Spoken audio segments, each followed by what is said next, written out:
A'udzu billahi minasyaitonir rajim. Bismillahirrahmanirrahim. Alhamdulillahirabbil alamin wassalatu wassalamu ala asyrafil mursalin wa ala alihi washabihi ajmain. Amin. Tuan-tuan dan puan-puan, marilah kita bersama-sama bersyukur kepada Allah Subhanahu wa taala kerana dengan limpah kurnia taufik dan inayahnya kita dapat bersama-sama untuk berdoa kepada Allah Subhanahu wa taala agar Malaysia dikurniakan pemimpin yang baik, berakhlak mulia, berintegriti, amanah, jujur dan bijaksana. Saudara, kita juga memohon kepada Allah Subhanahu wa taala agar kita mendapat jamaah menteri, menteri kabinet, perdana menteri, kerajaan yang berintegriti, beraccountability tinggi di peringkat kerajaan persekutuan dan kerajaan negeri. Saudara, di peringkat organisasi dan jabatan unit bahagian, kita juga berdoa kepada Allah Subhanahu wa taala semoga pemimpin-pemimpin yang akan dizahirkan ataupun akan dilantik adalah mereka-mereka yang sebenarnya beriman kepada Allah Subhanahu wa taala, berintegriti, amanah, bertanggungjawab, mementingkan rakyat. Tuan-tuan dan puan-puan, kita doa dulu sama-sama. Doa dikurniakan kepimpinan yang baik. A'udzu billahi minasyaitonir rajim. Bismillahirrahmanirrahim. Allahumma wali huma rahna hiya rahna wala tuwahli humurahna syira rahna. Sekali lagi tuan-tuan, Allahumma wali umurahna hiya rahna wala tuwali umurahna syirarahna.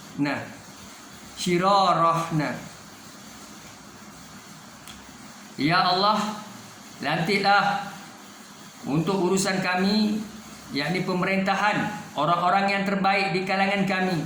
Jangan Engkau lantik untuk urusan kami orang-orang yang terburuk di kalangan kami. Kali ketiga saya doa pada Allah Ta'ala, tuan-tuan.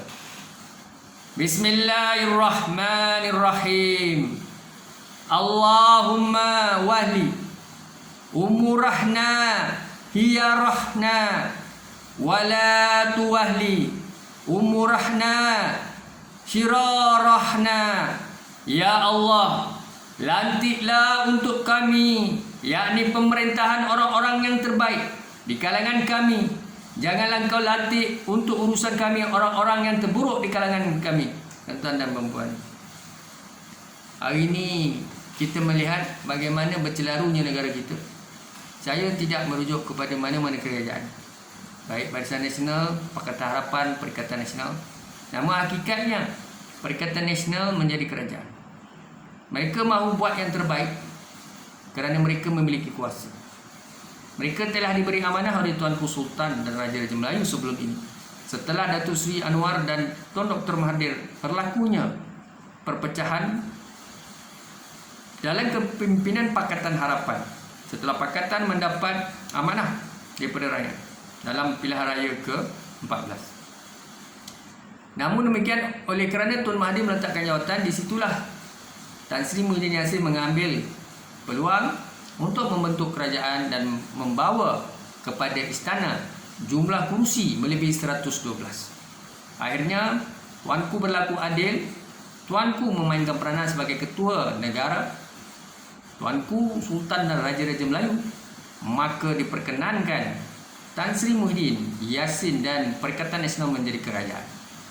Namun setelah beberapa bulan atau tahun berlalu, maka kita dapati hari ini Tan Sri Muhyiddin Yassin dan Perikatan Nasional dikatakan hilang majoriti. Tuan-tuan, sarjana profesor think tank malahan istana mempersoalkan dari segi jumlah kursi yang dimiliki oleh Tan Sri Muhyiddin Yassin. Dan semalam Tan Sri dalam sidang media mengajak kepimpinan kerajaan atau blok pembangkang untuk bersama kerajaan kolaborasi. Namun idea itu jugalah yang saya berikan dalam video-video saya dan pandangan saya secara peribadi kepada situasi untuk menangani krisis politik Malaysia. Antara idealisme saya adalah Perikatan Nasional di bawah kepimpinan Tan Sri Muhyiddin Yassin boleh melakukan kejutan sekiranya mendapat kepercayaan majoriti seperti mana dahulunya diberikan oleh UMNO dan PAS, termasuk mereka-mereka ahli parlimen bebas. Namun apabila mereka gagal untuk mendapatkan sokongan daripada blok pembangkang UMNO, Warisan, Pejuang dan Pakatan Harapan, termasuklah PKR, DAP, Amanah, maka mustahillah kerajaan ini boleh meneruskan kepimpinan. Saudara, menurut Perlembagaan Persekutuan, two-third majority, maka perlu ada majoriti mudah untuk menjadi kerajaan. Cukup jelas saya melihat di dalam pelbagai sumber yang menunjukkan kerusi Tan Sri Muhyiddin dikatakan di bawah 110. Dan Pakatan Harapan atau pembangkang termasuk UMNO dikatakan memiliki 120. Kita tidak tahu kebenaran, tetapi itulah yang sedang bertiup kencang. Maka kita berdoa kepada Allah Subhanahu Wa Taala supaya mana-mana kerajaan yang akan dipilih atau bakal dipilih, kita tidak tahu apa keputusan Tuanku Sultan dan Raja-Raja Melayu, kerana Sultan dan Raja-Raja Melayu adalah ketua negara. Ya, the head of the government, the head of the country. Tuan-tuan ya, the head of the country is the king, the head of the government is the prime minister. Tapi Tuanku Sultan berhak membuat keputusan, ya, dan juga parlimen, Dewan Rakyat, tetapi Dewan Rakyat tidak bersidang. Jadi Tuanku Sultan telah maklum yang mana pelbagai pihak termasuk blok pembangkang menghantar surat SD dan sebagainya menyatakan pada tuanku yang mana mereka menarik sokongan kepada Tan Sri Muhyiddin Yassin.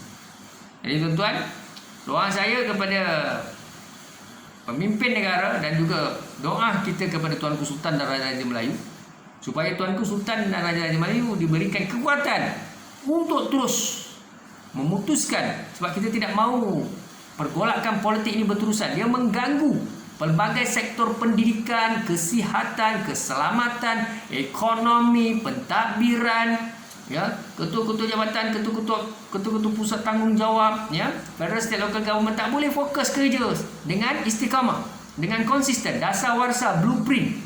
Ya, semua organisasi federal, state, local government, GLCs company, dia ada target, ada blueprint, ada fokus, ada strategi. Tapi kalau kerajaan goyah, rapuh, lemah, ya, lemau, ya, kerajaan jamaah menteri tidak boleh fokus, Perdana Menteri tidak boleh fokus, kerajaan tidak stabil atau stable. Jadi tuan-tuan, mana mungkin? Adakah kita memburukkan, mempersenda mana-mana kerajaan? Tidak. Hakikatnya begitu, realitinya begitu. Ini bukan lagi ngomong-ngomong kosong, bukan lagi fantasi. Ini adalah realiti.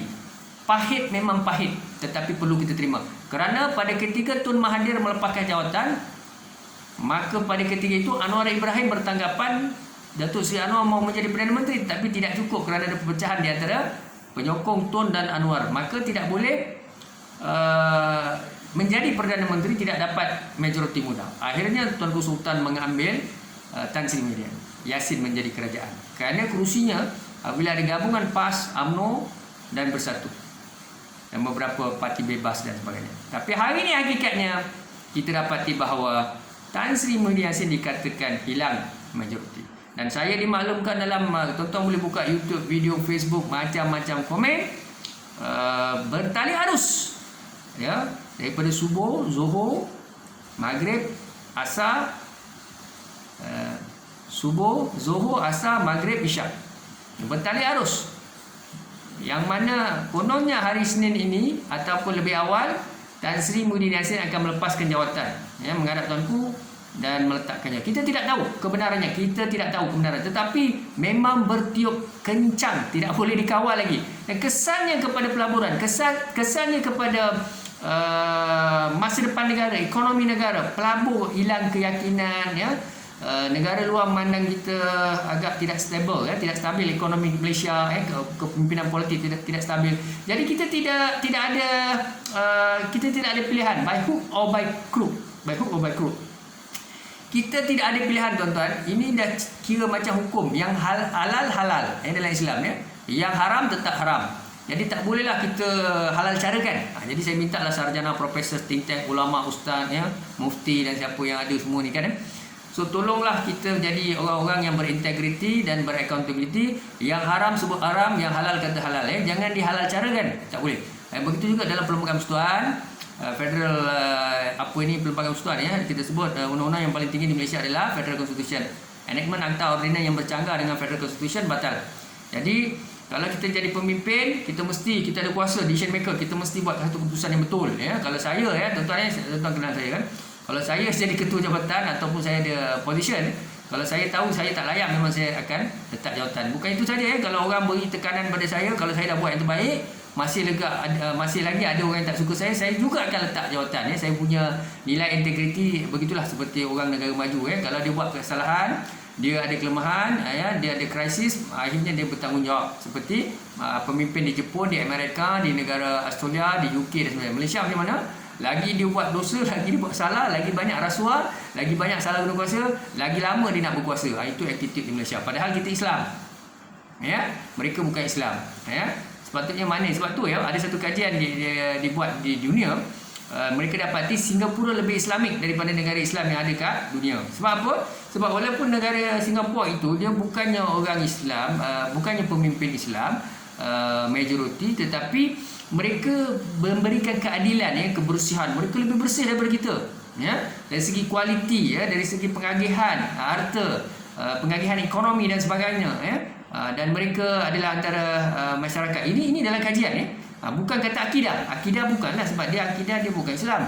So kita tak bolehlah kata dia Islam, tetapi kita sebut dari segi nilai-nilai, value itu, apa yang diajar dalam Islam tu ada pada mereka lebih baik daripada Islam negara-negara yang lain yang mengaku Islam. Jadi tuan-tuan dan puan, sama-samalah kita doakan supaya ada satu kejutan. Saya hanya mengharapkan kerajaan Malaysia ni dia tak diurus oleh pemimpin yang berintegriti, beraccountability, orang-orang yang baru akan datang lah. Kita tak tahu. Sekarang ni kita terpaksalah terikat dengan keputusan, kerajaan akan buat, Tuanku Sultan dan Raja Melayu akan buat keputusan mengikut Perlembagaan Persekutuan dan juga merujuk peguam negara ataupun mungkin mahkamah. Kita melihatlah bagaimana apa yang akan berlaku.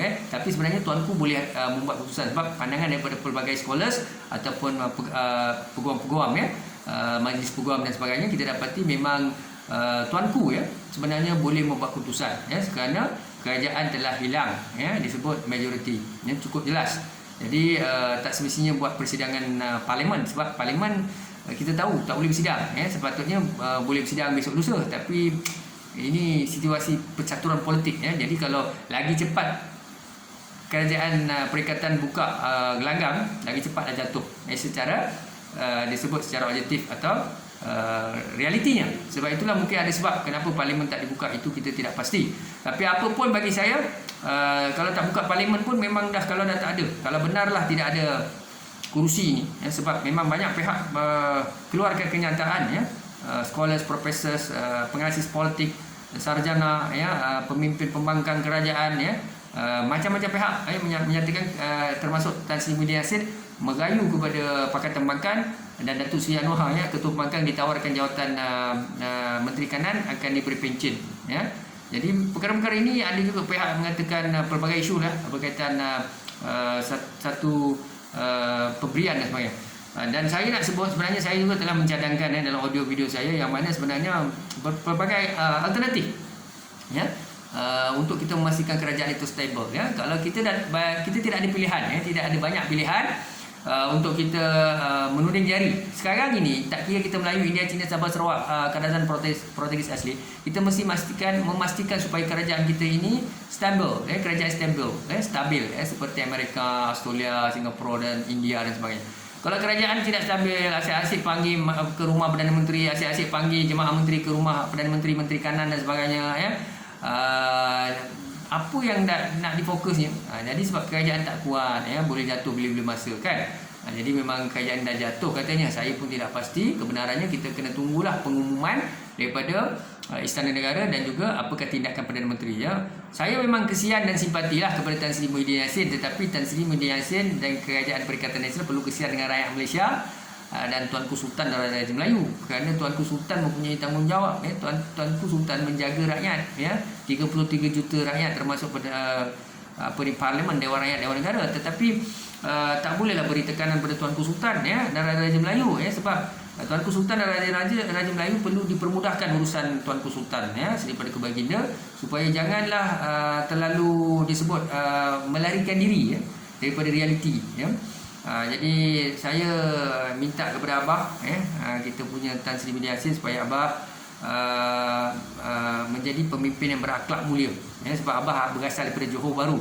Orang kenal orang Johor ni memang Pak Senawinya, darjah khasnya, mengajinya bagus. Allahumma arhamna bil Quran, waj'alhu lana imaman wa nuran wa hudan wa rahmah. Allahumma razakirna minhu ma nashina, allimna minhu ma jahilna, warzuqna tilawatahu ana al-laili wa atrafan nar, waj'alhu lana hujjatan ya rabbal alamin.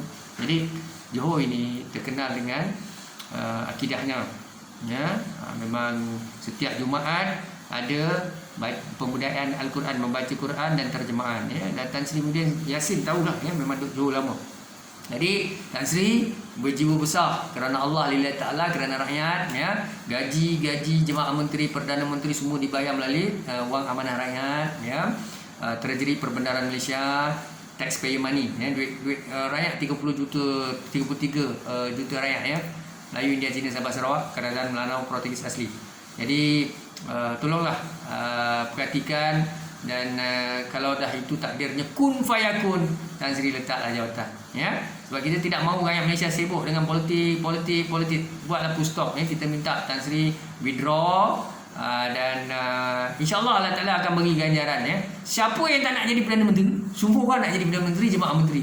Jadi kalau Tan Sri pernah dapat ruang dan peluang, jemaah menteri ramai yang dah lama jadi jemaah menteri, wakil rakyat dan sebagainya, berilah, kongsilah rezeki itu kepada rakyat lain, entrepreneur, businessman, think tank, profesor pencen, penjawat awak pencen, anak-anak muda, belia, mereka pun nak menjadi pemimpin juga, kan? Takkanlah kita je, kan Allah sebut dalam Quran, kita mesti kongsi rezeki yang ada. Janganlah kita sampai ke mati kita nak jadi Perdana Menteri, jemaah menteri, apa semua. Kalau bukanlah laluan kita, bukan lagi peluang kita, jadilah berilah, bukalah laluan itu, buka gelanggang, maknanya withdraw dulu. Akan datang pilihan raya, bertandinglah, kalau menang jadilah balik kerajaan, Jadi itu saja saya nak sebut. Kita bukan negara otoritarian, totalitarian, rejim komunis militeri. Ini negara demokrasi berparlimen, kerajaan Seri Baginda. Kita hormati Raja-Raja Melayu, Tuanku Sultan. Saya hormati Akta Polis 1967, merujuk ke Federal Constitution artikel 5 to 19, freedom of speech, at any rally, choose your own school of thought, wise up. Jadi sama-sama kita doa yang terbaik untuk Malaysia untuk kita, dan kita mesti berkorban untuk negara kita. Cukuplah. COVID-19 dah 20,000 kes lebih, kemudian ekonominya memang tidak berkembang, pelabuh hilang keyakinan, Malaysia dipandang bermasalah, Jadi we have to stop somewhere, somehow.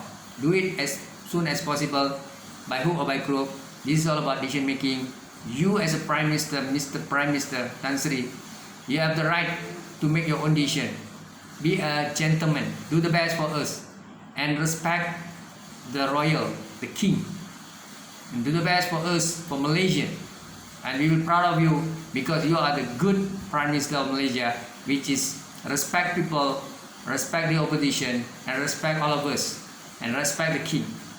Don't ever bother about your colleagues and your friends. It could be your member of parliament, or else I'm talking about your cabinet member or the ministers.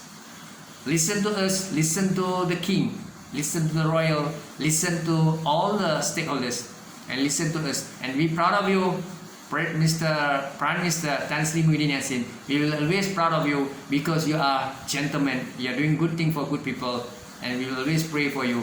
Withdraw, withdraw, withdraw. Daulat Tuanku, Daulat Tuanku, Daulat Tuanku.